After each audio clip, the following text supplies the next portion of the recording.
Boleh, boleh, boleh. Rame-rame ya. Rame-rame itu ada 78. Beneran 78 ya? Ulang tahun kamu lah. Jauhkan Ka'bah. Balik-balik. Ya. Ya, ya.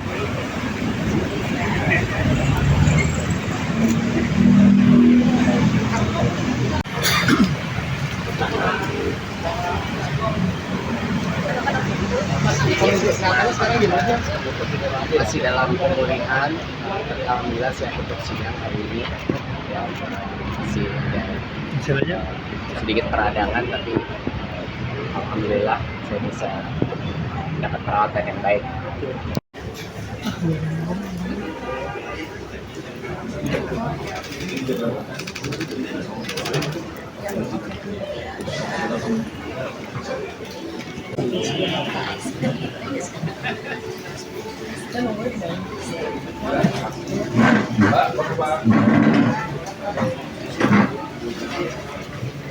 Hai.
Di negara tercinta kita.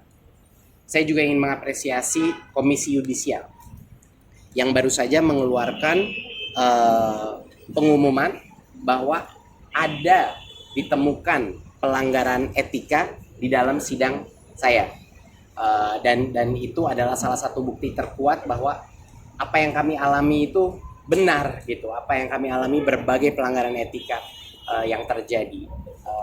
Sekarang bisa bayangkan gitu bahwa kami mengalami suatu sidang di mana saya dipenjara tanpa bukti satupun. Kerugian negara saya dibuat setelah saya dipenjara.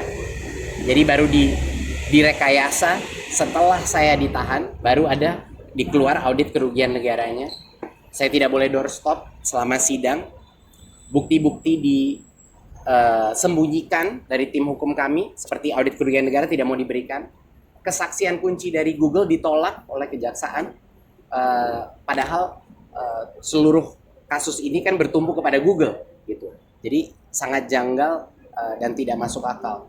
Dan kuasa hukum tim kami telah melaporkan kepada Komisi Yudisial mengenai indikasi terjadinya intimidasi dan intervensi terhadap keputusan hakim di pengadilan negeri. Itu kuasa hukum kami sudah melaporkan itu karena terlalu banyak kejanggalan yang terjadi.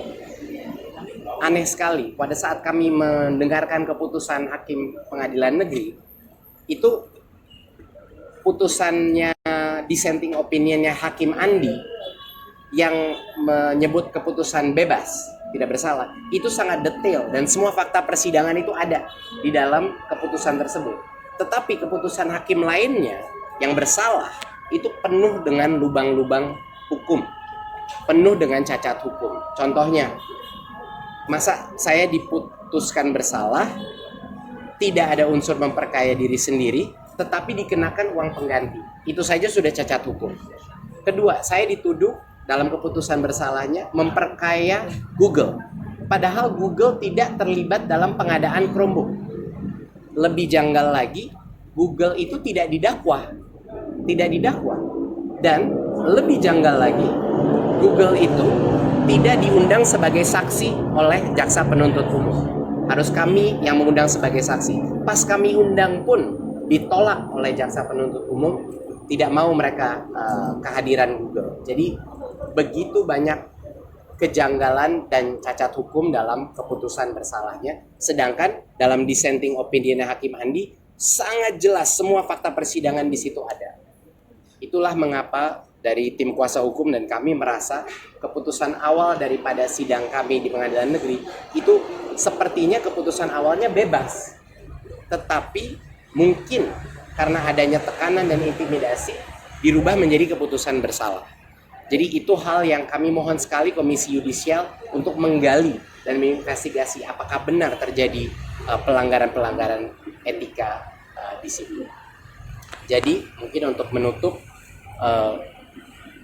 alhamdulillah sekarang masyarakat juga bisa melihat pola-pola pelanggaran etis yang sudah terjadi.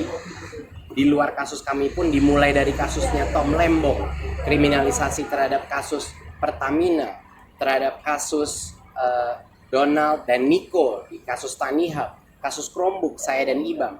Polanya selalu sama. Tidak ada aliran dana, kerugian negaranya dibuat-buat, ya. Lalu tuntutan dan vonisnya tidak masuk akal yang memberikan indikasi adanya tekanan atau intervensi terhadap keputusan hakim. Ini polanya berulang-ulang terus. Ya. Sekali lagi, saya merasa bahwa kepastian hukum dan juga kepastian dan konsistensi hukum itu adalah pilar daripada negara yang kuat.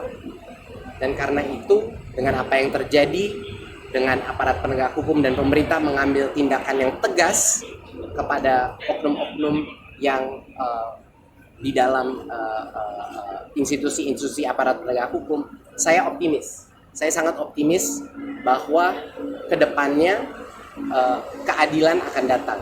Dan satu hal lagi, harapan besar saya kepada ketiga hakim di pengadilan tinggi ini adalah agar mereka membuka mata mereka, agar mereka benar-benar mendalami fakta persidangan dan akan sangat terang benderang melihat bahwa telah terjadi manipulasi hukum di keputusan di pengadilan negeri.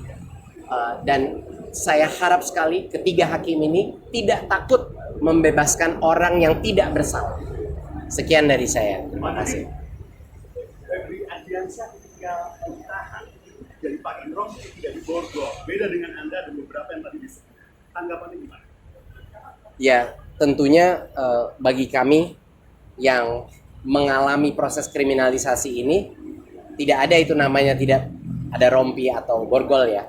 Jadi kami merasa bukan hanya itu, kami pun bukan hanya diborgol dan dirompi, kami tidak diperbolehkan doorstop. Kami langsung ditahan tanpa ada bukti yang nyata, ya kan, tidak ditemukan apapun aliran dana dalam berbagai kasus-kasus kriminalisasi ini.